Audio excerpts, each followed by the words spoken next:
The Constitution of India, Preamble.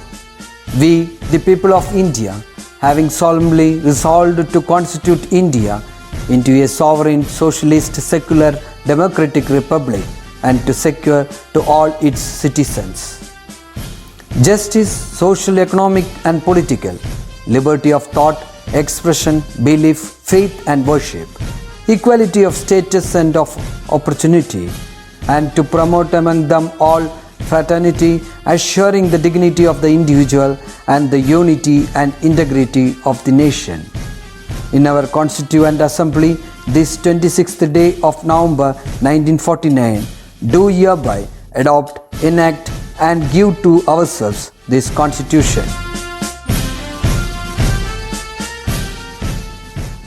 Hello everyone.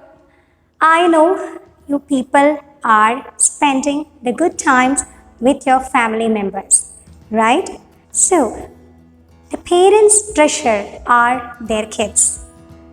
A school's asset are the students. A teacher's pride is her disciple. I hope you do agree with this statement. Why don't we try to learn little things about us? Let's start. What do an ID card do with us? An ID card is giving the access for us to enter the organization or the institution, right? Neither we put the ID card nor we wear it. Okay, so let's take an example. This is an ID card, right? I'm going to tag the ID card. How do I tag? This is how I do tag the ID cards. Okay, so this is getting me the access to enter my institution. Fine. Okay, so I'm going to release it now. I have released it. So I do tag my ID card. I never put nor wear the ID card. Ready? Make a note of this term, tag, T-A-G. Okay, fine. Now let's move to our hair. We all have noticed people who have grown the hair. Your hairs have overgrown, right? We know by the time you step onto the school, you will cut off your hair and enter. So when your teacher spots you with an overgrown hair, she do ask you to cut the hair off and enter the class. So now you might have got the phrase to cut off the hair, right? Then what about haircut? Haircut, hairstyle, hairdo. These three terms go in touch or in hand with the hairstyles. The hairstyles can be adopted by us as per our likes and dislikes. Fine? So, cut off your hair before you enter the school and go with the haircuts during holidays or else in during vacations. Right? Okay. Then what about girls? Girls do plait the hair or they do come in braids. B-R-A-I-D-S. It's another term for plait. P-L-A-I-T. You can see to the plaited hair. Okay, fine. So you understood how to come to the school when the school reopens. Not with the overgrown hair, but the hair which has been cut off. Right? Okay. You might have noticed the uniform, right? The uniform, the word starts with the letter U. But we never say an uniform. Why? The letter U in uniform sounds as Y-O-U. Phonetically, the sound of the letter U is a, umbrella, upset, upstairs, right? But in uniform, university and unicorn, it sounds as Y-O-U. That's why we never use the article an before uniform. Okay, children? So, try to come in uniform when the school reopens. So, make a note of all these. You must come in uniform, you must cut off your hair and nails too. And remember to tag your ID cards. Right? So, these are the basic little things about us. There is one more man. He is a physician. A physician, in turn, or in another way, we could say that he is a man who always get skeptical about things. What do we mean by skeptical? Suspicious, right? Okay, now let me tell you how the man visits you. The physician visits rarely before exams and he do visit you often after exams. The physician carry 5 letters with him. It's a 5-letter word. I hope what you guessed is right. The word is doubt. D-O-U-B-T. We always get doubts, right? We do say, I have a doubt. Sometimes we do say again, am in doubt. Sometimes we misspeak by saying, I doubt. These 3 phrasal or these 3 usage of sentences cost much things. Let me explain you clearly. When a teacher teaches you about a concept, let it be of any subject, after the class, she will ask you as students whether there are any queries or questions. What does she ask? She do ask you people whether there are any queries or questions. A few of you may raise your hands saying, no teacher, we don't have, but yes, I have a doubt. This is just to ensure that the topic which is being taught to you is clear or not. Or at some points you might not be clear, and for that you need a credibility. That's why you are asking your teacher to clear the doubt. This may happen before exams, right? But after exams, our doubts do pop up, right? Why did you get least marks? Because teacher, I had many doubts. So, at this point, you do reach to your teacher, you do ask her, teacher, this part is not at all clear for me.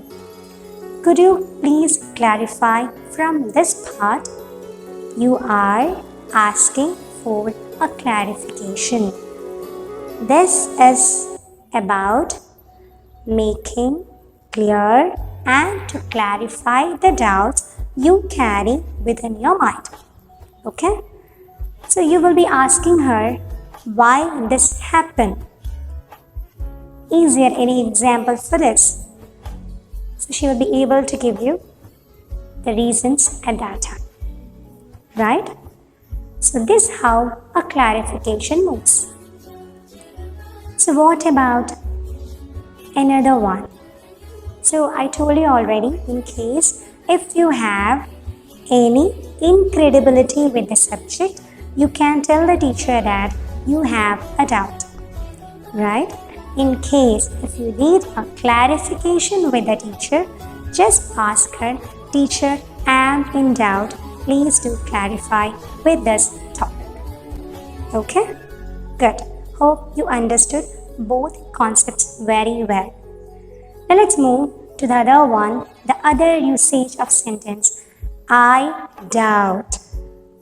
See the intonation, I doubt. This is again raising an incredibility, but not with a concept or a subject, but with a skill, a person's skill. All of a sudden, if a person start to sing a song, to dance 2 or 3 steps, to draw the pictures, like he hasn't done all these things before, but now he is doing it. So undoubtedly the person do doubt you, or do doubt the person who is doing it, right? At that time he or she will say, I doubt whether he is doing it or not, right? Okay. So this is all about the physician doubt. So in case if the physician visits you often, make a point to clarify all the things with the teacher. Right? Fine. Now let's move to the 3 phrasal verbs. The 3 phrasal verbs for today are fill in, fill up, and fill out. Fill in. This phrasal verb is very much familiar with you all. You might have seen this in the English question papers, right? Fill in the blanks with the words given in brackets, or fill in the blanks with those words which are given in brackets, right? Again, fill in the blanks with the words or with those that are given in the brackets. So the blanks are left there. You have to get a substitute from the bracket. So you might have understood what is the meaning of fill in. Fill in carry the meaning that is a substitute. So how we can connect this with people? We all know Diya and Gauri Nandana are very good friends, right? Imagine that they are going to do a project.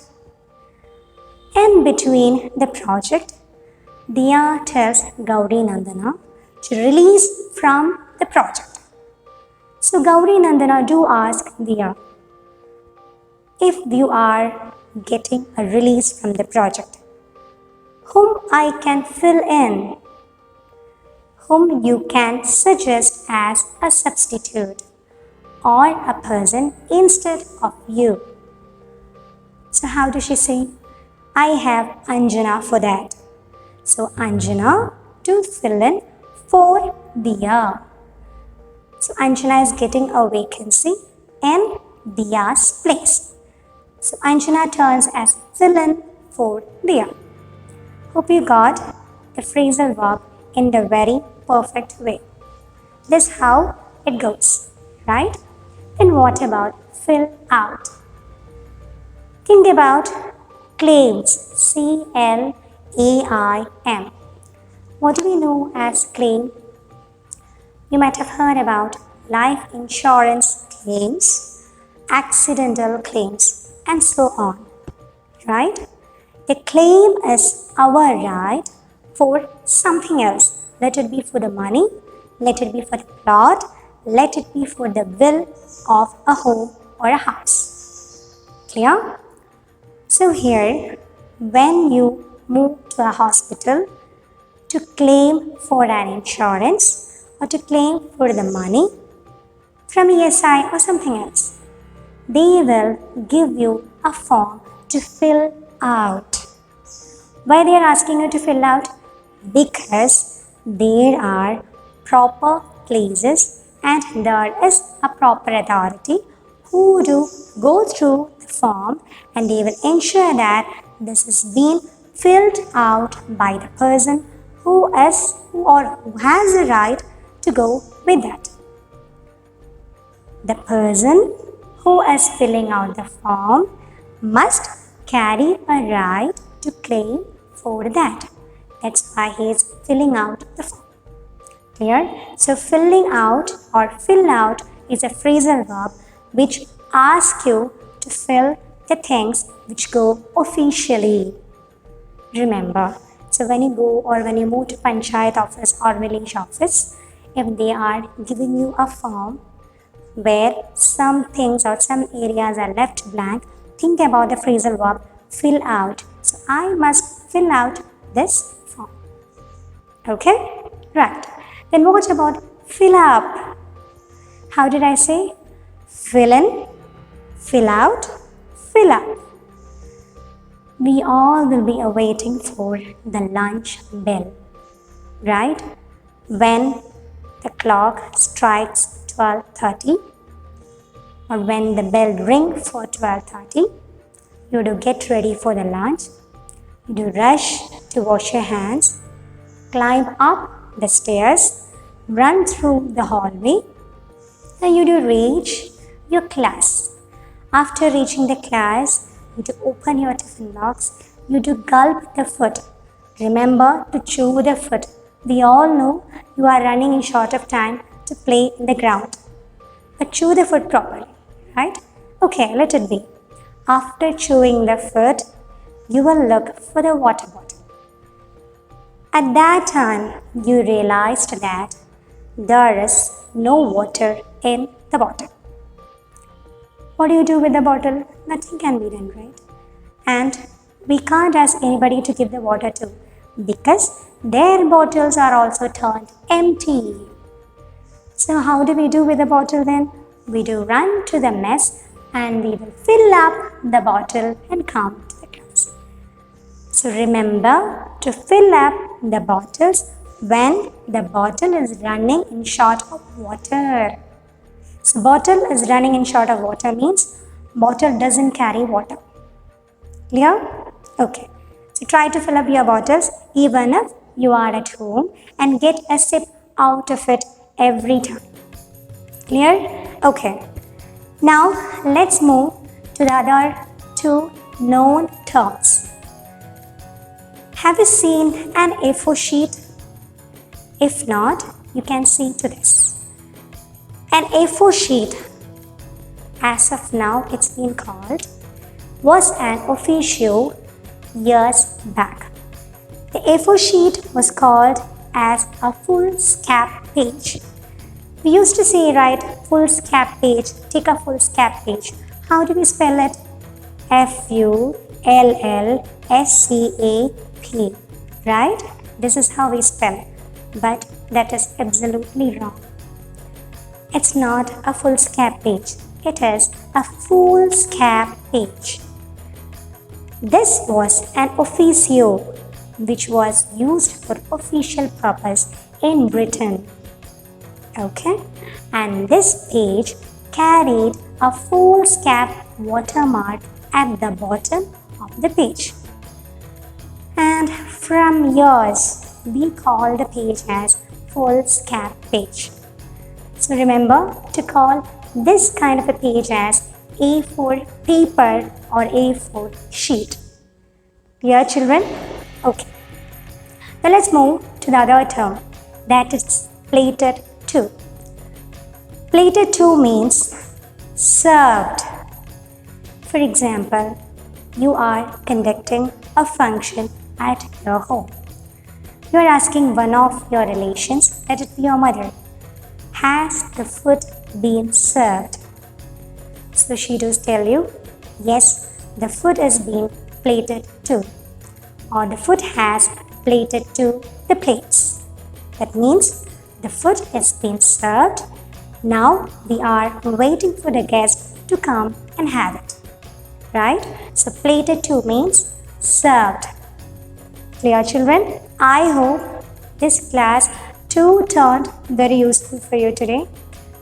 This was our 3rd class, and every time we must remember the idiom, 3rd time brings the charm, right?